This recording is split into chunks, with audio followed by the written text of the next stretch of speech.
everyone. Thanks for joining for another interview. This is Christine Patterson from FieldPartner, and I'm really delighted to be able to introduce Nicola Neal, who's my guest for today. Nicola, thanks so much for joining us. Thank you for having me. It's good to be with you. Right. So Nicola, I haven't met her in person yet, but we're looking forward to that opportunity. I have heard her story through a podcast that she did with Simon Gilbo, the Inspired podcast. So we'll put notes to that. So anything of her story that we don't capture today, you can catch up on it later. Nicola is CEO of an organization called Every Life, working mostly in Africa. And I'm looking forward to hearing her story. So let's kick straight off. Nicola, obviously, I want to get into talking about your books and the stuff that you're doing now, but it always comes in a context. So can you start off by sharing your background, your roots, how you came to faith and that kind of thing? Sure. I grew up in a Christian home. My parents were church leaders. So I kind of grew up in a ministry context in some ways. My father was bivocational, but he was still helping to lead the church that we were part of as a family. So that was kind of like my roots, really. I remember deciding that I wanted to give my life to follow Jesus at the age of 7. It's a really clear memory for me, actually, walking into the kitchen and talking to my mum and her taking me into the lounge and praying with me. And that was the first time I think I really encountered the presence of the Holy Spirit.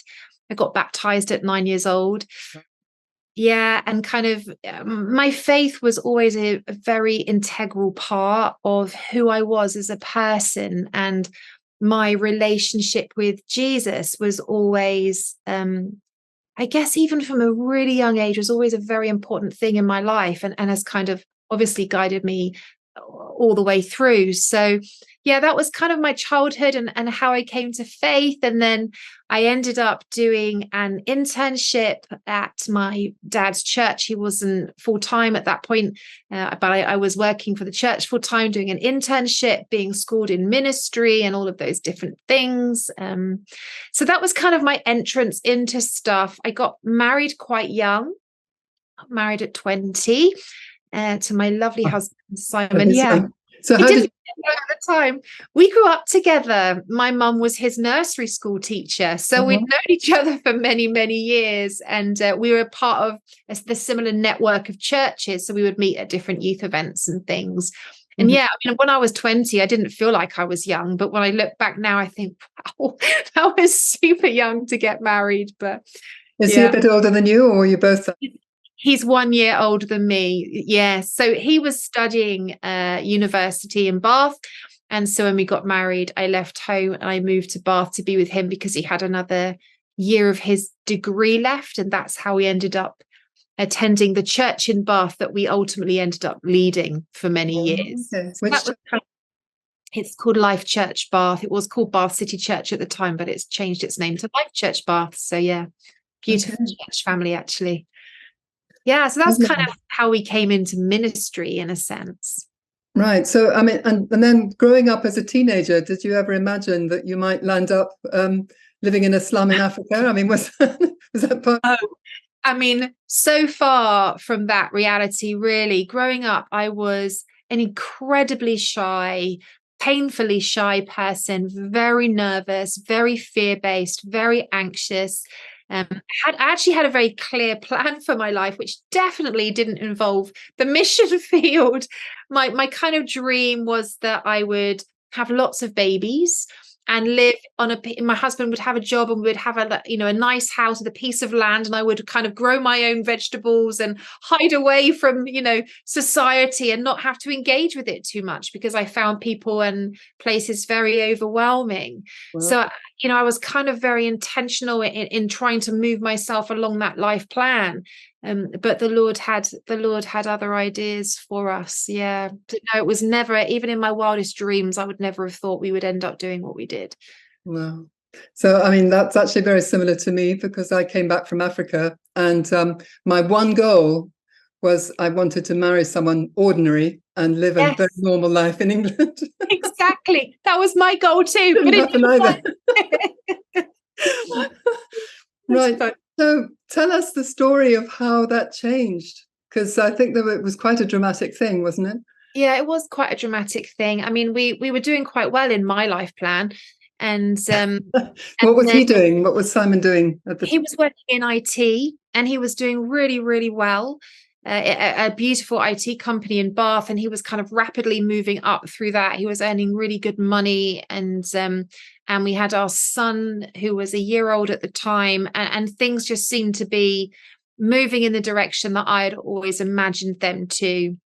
And then to cut a long story short, it was in the December of 2000. Yeah, December 2000. I had this dream, and in the dream, I was a small child in an African slum. And the whole dream played out. And I remember at the end of the dream, just this whole kind of devastation of what it was like to be a child whose life was at threat in a slum, waking up just crying and crying and crying and thinking, well, what a strange dream. But somehow I knew that in the dream there was a message for us from the Lord. And so that really began quite a few months of leaning into hearing his voice and what it was that he was wanting to say to us. And there was this amazing moment, actually, that my husband and I would always spend half an hour every evening doing our kind of personal devotion time, and I would have dinner. He'd come home from work. James would go down to bed, and then Simon would have half an hour with the Lord, and I would have half an hour with the Lord. And I was downstairs, he was upstairs. And I remember being in my lounge and the presence of the Lord just filling my lounge very, very powerfully, and feeling like it wasn't an external voice, like an audible voice, but it was so loud it could have been. And I remember hearing the Lord just say to me, "Will you die for me?" And it was so strong, and it was so real and so powerful. And my heart began to pound, because I was thinking, well, what do you mean, Jesus? Am I going to be burnt at the stake, or am I going to, what does it look like to die for you? And that's when he said to me, I'm not asking you, to die a physical death, but I'm asking you to die to all of your own plans and your own agenda for your life, because the plan that you've created is not my plan for you. Will you allow that plan to die and allow me to work out my purpose in and through your life? And I always say to people, I wrestled with the Lord for about 2 hours, actually, on my living room floor, just having to work that through, because I knew it wasn't one of those moments where it was just kind of an ethereal concept that he was asking me about. I knew this was going to have implications, and I wasn't sure how I felt about it. So I wrestled it through with the Lord and came to the point where, well, ultimately, Jesus, I trust you. So yes, I will lay down all of my plans. And then I realized how long I'd been on the floor. So I jumped up and ran upstairs to go to our bedroom, where I was thinking my husband is sort of sitting there, looking at his watch, thinking, what's she doing?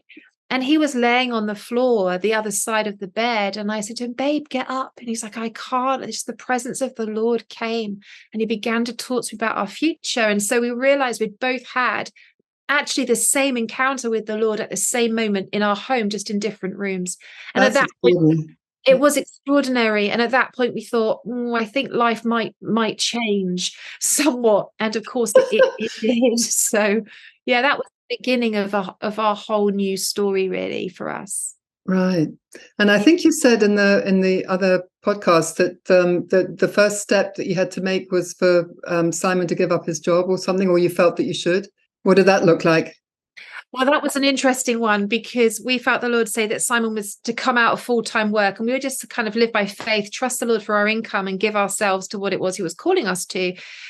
But like everyone, we had a mortgage and a car loan and nursery bills and grocery shopping to do. And I was super nervous. Simon was super confident. And I remember the first day he went down to his office to hand in his notice.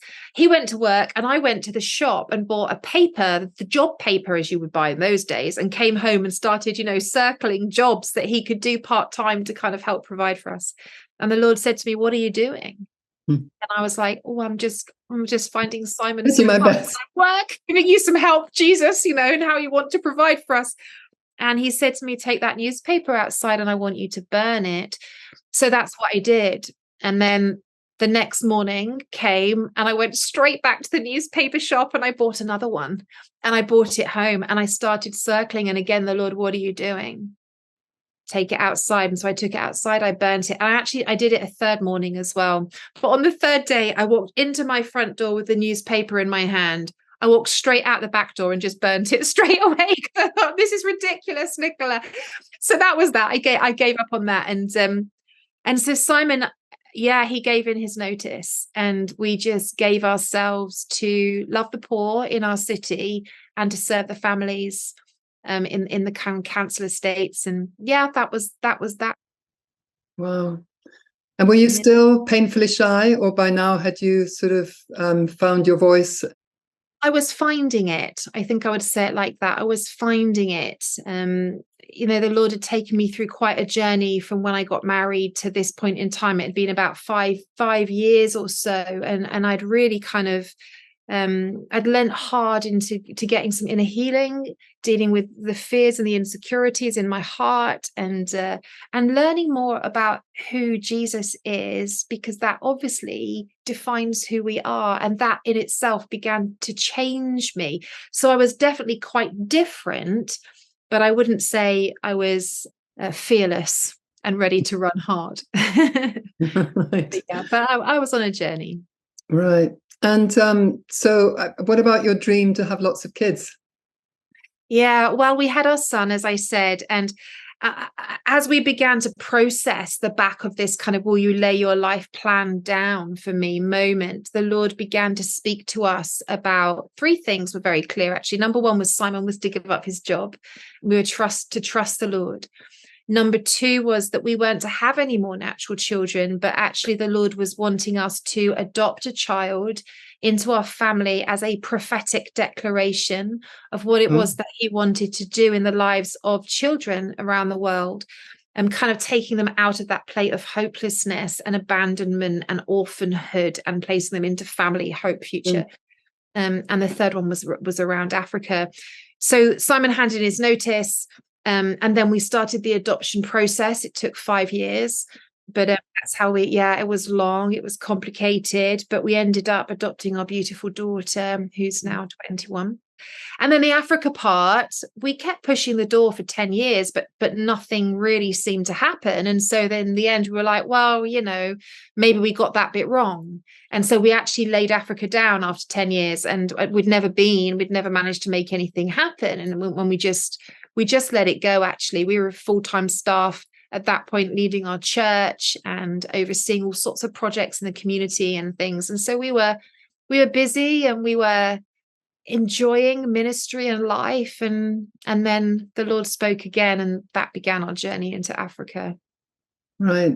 Yeah. Well, again, I remember from the other interview that was also quite dramatic. It was somebody who came down and said, "What are you still doing here?" or something. Yes. How did that happen? Yeah, I was speaking at a conference. It was a huge tent, actually. It was like a 2,000 seater, and I could see right to the back as I was preaching, there was a woman, and I kept thinking, I recognize this lady, but I just couldn't quite work out how. And at the end of the meeting, she was waiting for me. So she came up and she went, "Oh, are you Nikki Thomas?" which was my maiden name. And I'm like, "Yes." And then I realized that she was someone who'd been in the church that I'd grown up with, but we hadn't seen each other for, at that point, about 30 years. Wow. So we were kind of very excited to see each other, and we were chatting. And then all of a sudden, she stopped in the middle of our conversation, looked me straight in the eye and said, "Why are you in England? You're supposed to be in Africa." And then she went, "Why did I just say that?" And I was like, "I don't know." And then she said, "It's not Africa, it's Uganda." And she just began to cry. And then I began to cry. And I just knew it was the word of the Lord. And that kind of reopened the Africa conversation, I think, for my husband and I. And then we went into 3 months of receiving prophetic words literally from all over the world, and we were documenting them, and we had pages and pages and pages of words, and everything was Africa. Yeah, which took us up to December 2008. And so then how did you eventually get? So then we asked for a meeting. My husband and I were the senior leaders of our church, along with another guy. The three of us led it together. So we sat with him in the December of 2008, just to say to him, look, this is everything that we've documented that the Lord is saying. And it seems to us that he's saying Africa. We've never been to Africa. We have no idea of, we don't no idea what Africa is like. Would you allow us to go on a 2-week missions trip? So we can at least just put our feet on the African soil, And I remember it so well, because he sat there and he just was very quiet for a few minutes, and then just said to her, you know what, this is undeniably Jesus, and you need to go, but you'll learn nothing in 2 weeks. I think you should just move there. Wow. And he was flying to Uganda that afternoon. And so he said, I'm leaving for Heathrow in an hour. So if you can make a decision in the next hour that you're just happy to just move there, when I get to Kampala tomorrow, I'm going to find you a house. And I remember just saying to him, are you mental? Like, what are you talking about? I've got 2 small children, a house, we've got this job, we've got everything going on. We can't just move. Anyway, he said, go and have a cup of coffee. So we went to Starbucks, and my very introverted, processed, scientifically trained husband, who is, he's just very logical. I just thought, there's no way that my husband is going to say in this tiny moment, yes, let's just move. He said he didn't speak a word all the way to the coffee shop. He sat there, he drank his coffee, he didn't say anything. And then he put his cup down and he just said, baby, this is Jesus. So we actually moved 8 weeks later. And it was a whirlwind, and that was 15 years ago. So that was the beginning of the rest of our lives, really. Oh, right. So, I mean, you land up in a suburb or an area part of Kampala. Yeah. I mean, how did you engage with people? Did you have to learn the language, or what did you do? Was it all? I mean, I always say to people, we literally are 101 on how not to do mission. And I would never recommend that anybody else does it the way we're all about cultural training and all that, Exactly. But then we started out that way too. So there we go. Yes. And obviously people don't follow my example. This guy got us a house. So someone picked us up from the airport. We didn't know them. They just had a sign with our name, drove us to this house and left us there.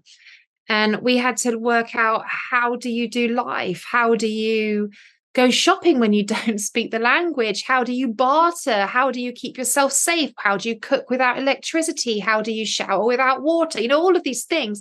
Wow. We had no one to tell us how to do it. We were living in a little village on the outskirts of Kampala, on the just near the Ginger Road, the road to Kenya. We were like, well, we're here. And so it's in for a penny, I guess. And so we just threw ourselves into African life. There was quite a lot of pressure to put our children into, the really good international schools in the city and all of those things. But we were like, well, if we're really going to do this, let's do it. Let's live amongst the people that we are here to serve. So we put the children in the local African village school, and we just began to immerse ourselves in life and learn the language, because you have to. Most people actually do speak a level of English in Kampala, but the honoring thing we felt was to learn the language. And so that's what we tried to do to the best of our ability. And for Which the first language? Was it Uganda or Uganda? Yeah. But really, for the first 3 months, we just focused on learning how to live within this community and within the culture, and to become one with it in the best way that we could. Yeah, which was an adventure in itself. It was wonderful. So at that point, it was just village life. It wasn't actually the slum yet. Yeah, right? We had to, where our house was on the edge of the village and on the edge of a slum community. I didn't actually know the slum community was there. I didn't even know there were slums in Africa. I mean, I was so ignorant. I had absolutely no idea at all. And we started going to a local church that was linked actually back to the church we had in Bath. They had a little NGO that was attached to them. And so we kind of got to know a few kind of local Ugandans through that. And that was a blessing. And it was when I was walking through the village one day with a friend of mine from that church, Ugandan, and I met this little girl, and she was crawling along the ground like a snake because she was paralyzed, and she was obviously very poor. I kind of got down there and I was talking to her, and as she kind of moved herself away, I was just very moved by her situation. And my friend turned to me and said, "Oh, you're a nightmare, Nicola, that you would cry over this small child. What would you do if we put you in a slum?" And I said to him, "There's no slums in Uganda." And he just was like, "Are you joking? Like, there's one a few minutes walk from your front door." So I said to him, I want to go. And he said, "No, it's not safe for me to take you in there. It's not safe for you to go, as a white person." And I said, "No, I really want to go." I just felt like from the Lord, I need to go here. And he said, "You're not listening to me. It's too dangerous." So I said to him, "You're not listening to me. I want to go." So he said, "As long as you understand the risk that you're taking, I'll take you in tomorrow." And then, so my husband and I, we went the next day. And that was when we first walked into Kasubi slum. And it was a poverty on a scale I just never experienced anything like it before. Yeah, it was a defining moment in my life, I would say. Right. Yeah. Yeah. Yeah. So that first day, did you meet people who you built relationship with, or was it just getting a sense of what it was like there? Yeah, we moved around the community. It's very small. It was half an acre in size with 1,000 people. So it doesn't take very long to navigate geographically, but because we were stopping and talking to everyone, and just taking in what a slum community is. I mean, it's overcrowded by definition, obviously. There's no water and sanitation. The sewage is running in the street. There was a pool of sewage that was so deep that many children had drowned in it. Because there was just such a deep, it was like a pool, I don't know, it's like a sewage sea, but a mini one. The smell, the poverty, the bar and the brothel and the witch doctor house and the noise, and it was so overwhelming on every single level. We just kind of followed. Amos was his name. We followed him all the way through this community, met lots of people, and left and went home and cried for 3 days and 3 nights. It was so utterly heartbreaking. And then after that, we were like, well, what do? We had no money, we had no resources, we had no team. We just had my husband, myself, and our 2 children, and a friend who'd come with us. So we were like, well, let's just go and be. So we then started going into that community, and for the next 6 months, we went in every morning and every afternoon, every day of the week, and we just were part of the community and sat with mamas and cleaned houses and bathed people who were sick and fed children. And yeah, we did all sorts of things. They were really gritty everyday life things, and tried to just be kindness and be love and be present and be one with them. Yeah. So did you have any trust issues? Did it take a while for them to trust you? Huge. I mean, both ways, to be honest, because these are dangerous places. You go in with your eyes wide open, you never leave your back exposed. And so in desperation and extreme poverty, they leave the door open to many different forms of activity, which are, potentially not what you want to engage with. So yeah, it was challenging. And I think us earning their trust and us learning how to trust them, it was a two-way thing. But I think what helped, particularly us building trust in their eyes, was just being there every day, not trying to be something big or clever, and not coming in over them, but coming in underneath them and saying, oh, I'll clean up your baby who's covered in sick, or I'll bathe your elderly relative who's just gone to toilet all over themselves, and I'll help you do those things. And not making a big fuss about it, not making a big deal about it, but just trying to be the hands and feet of Jesus, and trying to go low and just love well. And I think, over time, they began to realize that they weren't a project. They were actually our friends. And that really has been, I mean, that community, we've been in that community now every day without fail for 15 years. So we are one with them, as a every life family. So you say I mean, you must have over time raised up quite a few people who, did they stay in that community as they came to faith, or was it new people coming in from us? A bit of both, really. Yeah, we began to recruit people into a team. We have about 25 full-time team members now. but we have different forms of teams. So we have our employed teams that are our social workers and our health workers and our nutritionists. But then we also have what we call our champions, which is people who live in the community, who've maybe been through our nutrition program or been through a medical program and experienced it for themselves, who we then train and raise up to run the program on our behalf. Right. So we have, I say now, probably about 50% of all, we have 25 full-time paid members of staff. And then we have about a similar number of what we call champions, who are people who live, they're slum dwellers who live in the communities, who also we give a financial facilitation to, but they're living in that community is their home, and they're trying to do or give to others what has been given to them. And that's an interesting way to work here. Right. It's beautiful. It's challenging. Yeah, amazing. I mean, and over time, have you seen things change in the slum? I mean, in terms of, is it still the slum as it was when you first went in, or is it gradually changing? Yeah, I mean, it depends which community.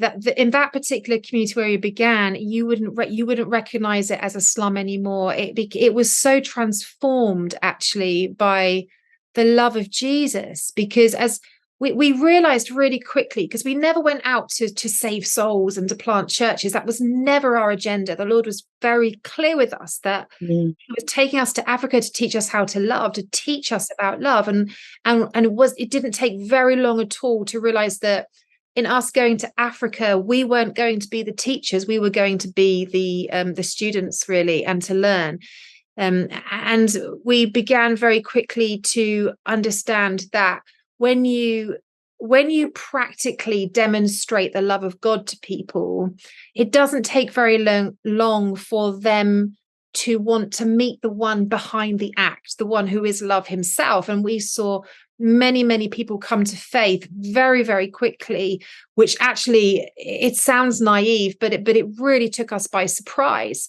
And so we, particularly say, if you take Kasubi, for example, such a high population of that slum gave their lives to Jesus. The witch doctor moved out, the brothel closed down, the bar closed down, and suddenly life was becoming totally different in that community, and it was no longer dangerous. It became an incredibly safe place to be.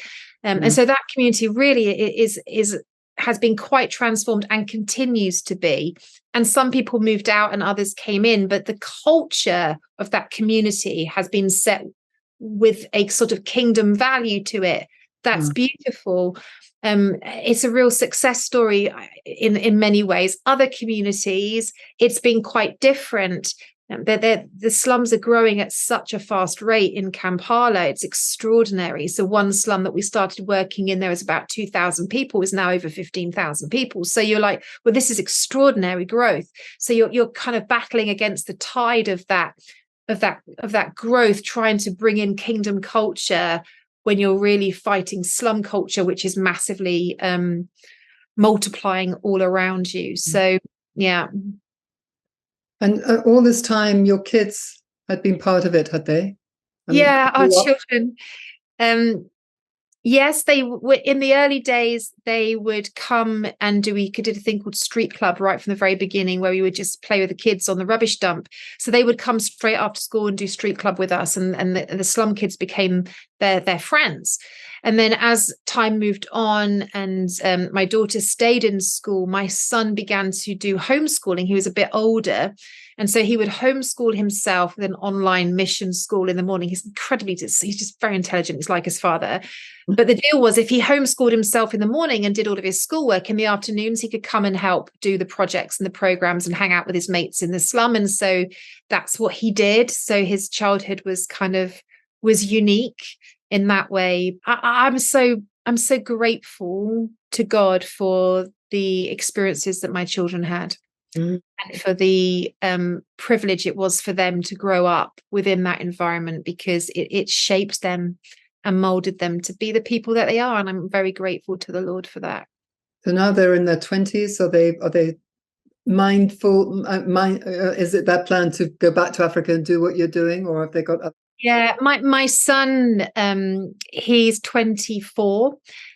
He is incredibly justice focused. He works in Westminster now. He's got quite a clear path that he wants to walk his way down, which is to kind of start to bring some kind of influence more in the global political arena with regards to issues of injustice and poverty. So that's quite wonderful to see that playing out in his life. My daughter, she works in a nursery school. She's very, very nurturing, very open-hearted. People seem to, from all different walks of life, seem to feel very safe with her. She's quite different to her brother. She's very quiet, whereas he's quite kind of out there. So I'm still waiting to see where this will take her in the long run. But they seem to have a ease with which they love people, I think I would say, for many complicated walks of life. So yeah, it's quite lovely seeing that working out in them. Yeah. Can we turn to your books now? The ones that you've written. So this one you just sent to me. Yeah. Turning tables. Yeah. And there's the transforming power of an upside down kingdom. So can you talk about what the thesis is in that? I mean, I love the way that you tell a story and then you dive straight into a Bible story to match. So can you say why you wrote it that way and what your intention is, the audience that you have in mind? Yeah, very much. So Turning Tables is my new book. It's just literally come out this week. We have so many stories of what we have seen Jesus do amongst the poor. And I think, as I don't know about you, but I read my way through the Gospels. I just keep going through them. You know, I try to get through the Gospels at least 4 or 5 times a year and just keep cycling through, because if Jesus is our great example and we're called to reflect his life here, then we need to understand what it was that he did, what he said, and who he said it to.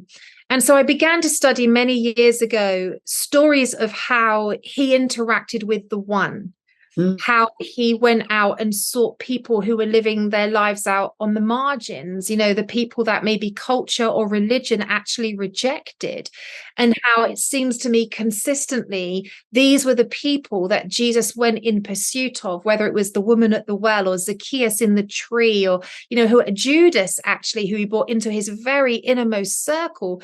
These people were complex people who were living out lives in complex situations, yet he sought them out, those on the margins, those who, you know, culture and the world and religion rejected and wrote off. And I began to study how he did that. And then I think I began to reflect on this is who he was then.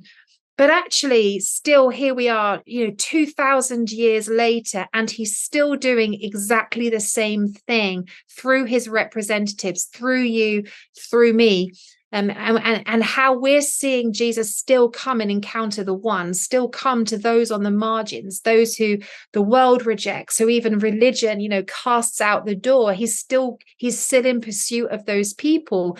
And so I wanted to show that kind of that continuum, I guess, of this is what he was doing then, and look, he's still doing it now, which is why I interspersed each chapter with here's a story from today and here's a story from 2,000 years ago, and then really at the end of the book saying, so if this is the way of Jesus and if this is what he is about, should it not also be the way of the church and what you and I are also about? And it's really that call to mission, isn't it?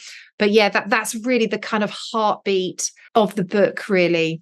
Right. And so Turning Tables is as you say, the upside downness of that you go in not as the white savior, which is often the sort of the way that we're perceived, those of us with this particular, but you go in to serve and you go in to learn, and then you see the tables turned in the lives of people who, you know, probably discounted themselves as having any value because of the way they've been treated.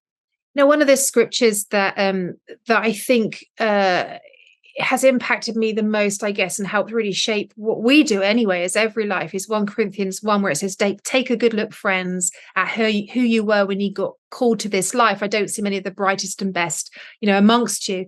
But it goes on and it says, isn't it obvious that God chose those who culture overlooks, exploits, and abuses, and he uses these nobodies to expose the hollow pretensions of the somebodies. You see, it's a very powerful scripture. And I think in many ways, and with good intention, we have developed some models of mission in the church that actually, if we're not careful, do cause more harm than they do good. And it builds some kind of system where we decide that where we were born and the color of our skin or a kind of academic privilege are the things that define whether we are the teacher or the student. But really, Jesus, he turned the table on that. I mean, he turned the table on many things, whether it was social status, gender inequality, racial bias, and all these things. He was always turning over tables. And I think with regards to mission, really, my experience anyway is that he's wanting to turn that table over. And if we could understand and embrace a true belief that we are all equal, and that what we have to bring to the world isn't defined by geography, academic status, or any of these other things, we would actually find that we can all learn so much from each other. And in the coming together as equals to strengthen, support, and encourage each other, we could find something very, very powerful and beautiful for everyone. And so I'm trying to, in turning tables, actually, as well as the other things that I've expressed, is just to address that a bit with regards to mission and the Western church, for want of a better expression, to say sometimes we position ourselves as the teacher when actually what we need to become is the student. The poor have taught me more about the kingdom of God actually than any, fantastic teaching sermon series or conference ever has done. And Matthew 5 for me gives us a very strong word into that, where Jesus said, "Blessed are the poor in spirit, for theirs is the kingdom."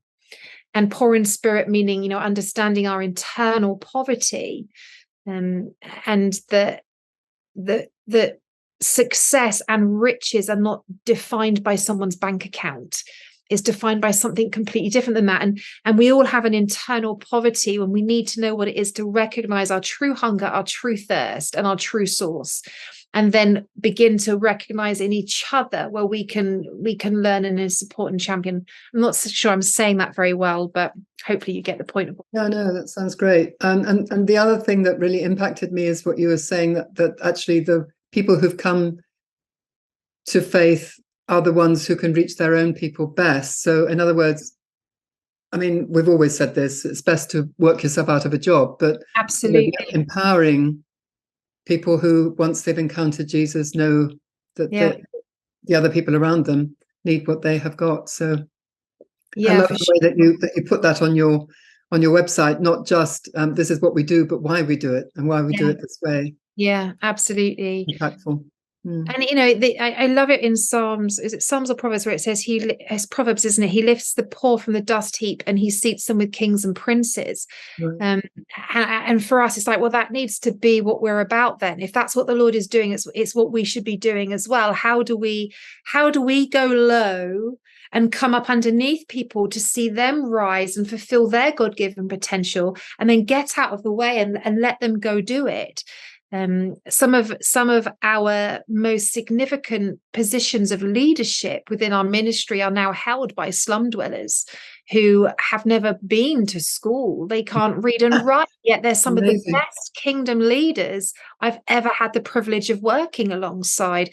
That's truly humbling, actually. And it makes you happy. It forces you to rethink, the kind of religious ideals, in a sense that we don't always understand that we have kind of ticking around in our brains. And we have some extraordinary leaders who are seeing much more fruit and moving in more power than I have ever seen in my own life. But they have, they come from the dust heap. And that, to me, that is it's the most beautiful thing. It's beautiful. And like you say, you always want to do yourself out of a job. And I can see that happening, and it gives me huge amounts of joy. So is that partly why, I mean, have you moved back to the UK now? I have. When did that? I moved back to the UK in February 2015. So when we started our mission in Uganda, our staff team was 80% Western, 20% Ugandan. When you go now, you'll see that we have all Ugandan staff members. 50% of those are slum dwellers and only one Westerner on staff, which is a great joy to me. And part of us moving away was in order to help facilitate that taking place. My director of East Africa, Moses, who is Ugandan, he's brilliant at what he does, and he understands his culture 1,000 times better than I ever will do, so he's the right man in the right job, and I can serve the people who live in the slums better here than I can there. And so here is where I am. I mean, I still go out just to encourage and strengthen all those things, but I'm sure they love you coming. So now you are not only in Kampala, you're elsewhere in Africa. Where else is Every Life? We have a project in Kisumu in Kenya, which is a fishing village, but we're quite out in a rural area, so it's quite different to where we are in Kampala. And we're just exploring a couple of other places at the moment, one in Rwanda and some other places, but we've not got feet on the ground there yet. But our Kenyan mission has been running for, I think, probably 7 years. And again, is run by a girl who grew up in Kibera slum in Kenya. She was a compassion child, but she is now our Kenyan director. She is amazing at what she does. So that's a joy. Our Kenyan project is amazing. So what are you thinking future-wise in terms of how to engage the UK church, how to engage elsewhere in Europe? What are you thinking? Well, it's an interesting moment.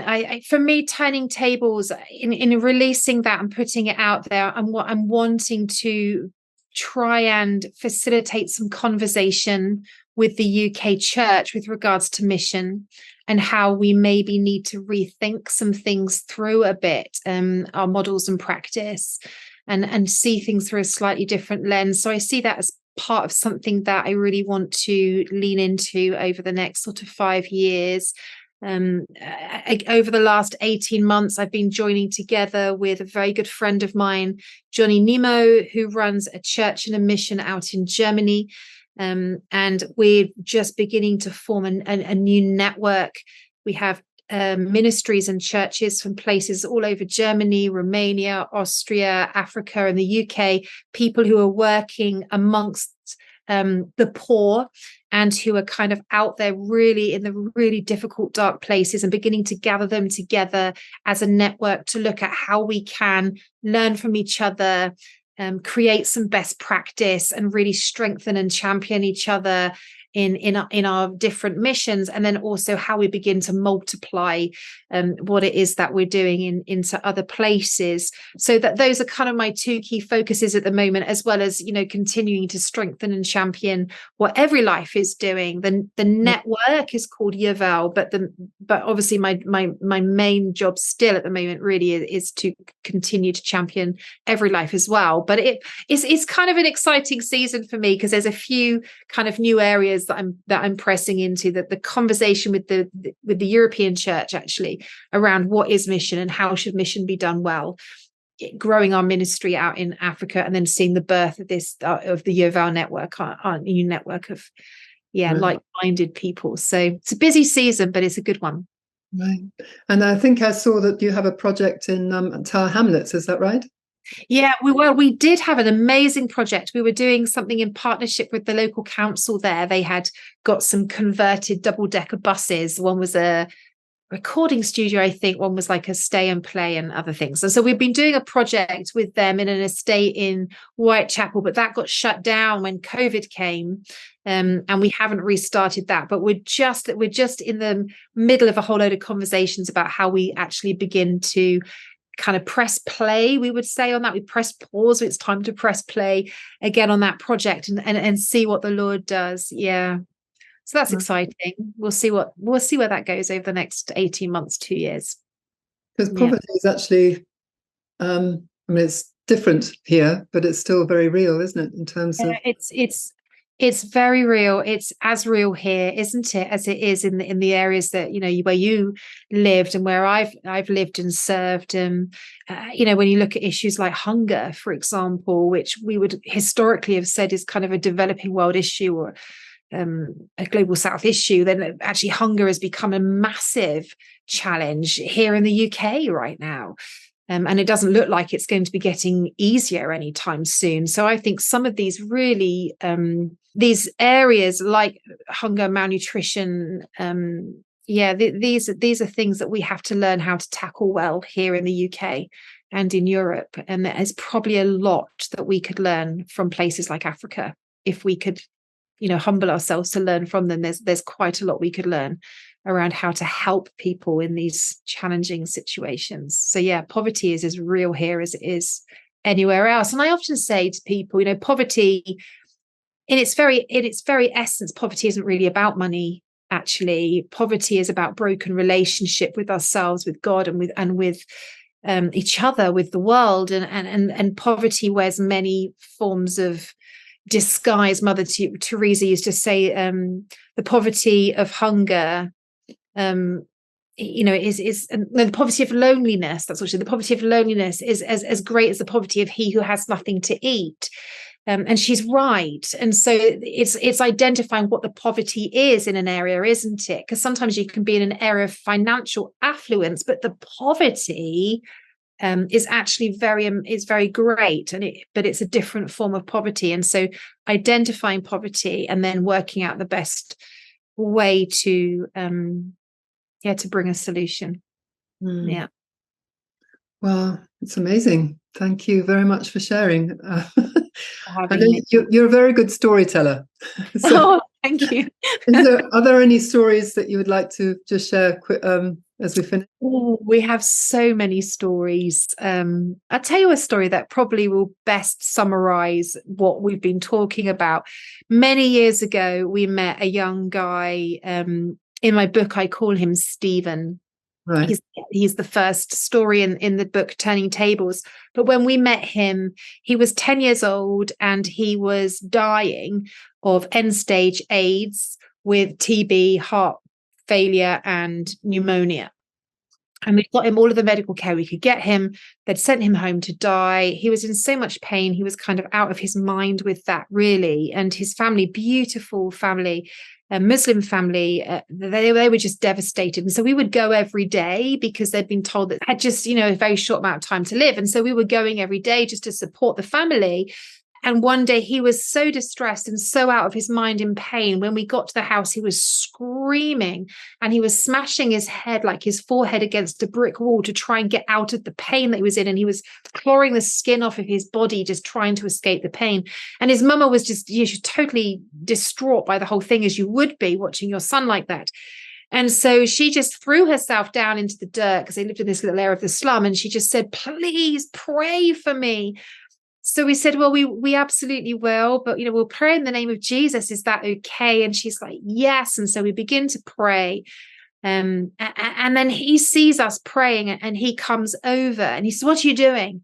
And we're like, well, "We're praying for you." And he said, "I want to pray. I want to pray." So we said, well, all you have to do is just say the name of Jesus, because this poor little kid, he's just a dying little boy. And I remember just him closing his eyes like this, with every bit of strength, just speaking out the name of Jesus as we told him.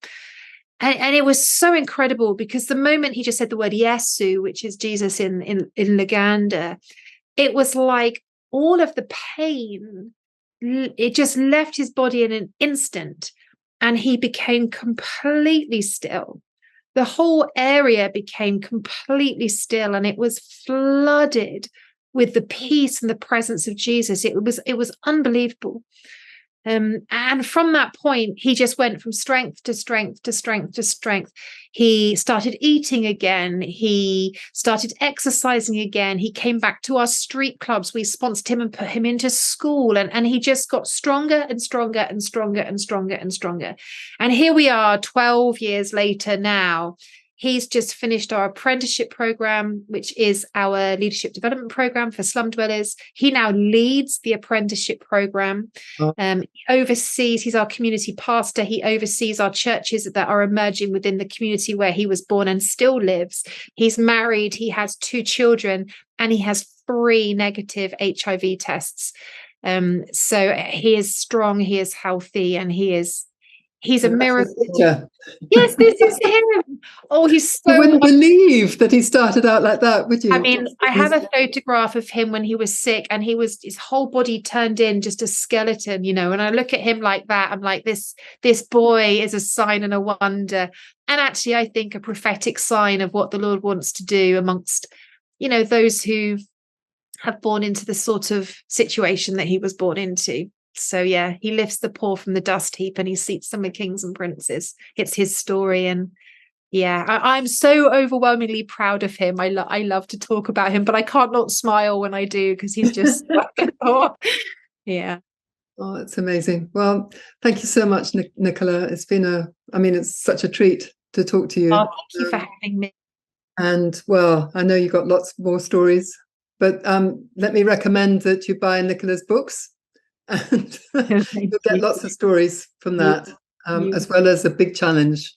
I've been very challenged through reading Turning Tables and looking at the website as well. So we'll put all those links into the notes, and I do recommend that you go and read up and listen to what you can from, and let's all learn from their example. So thanks so much for listening. That's it for today. And do go to our website and look at the other interviews that are there.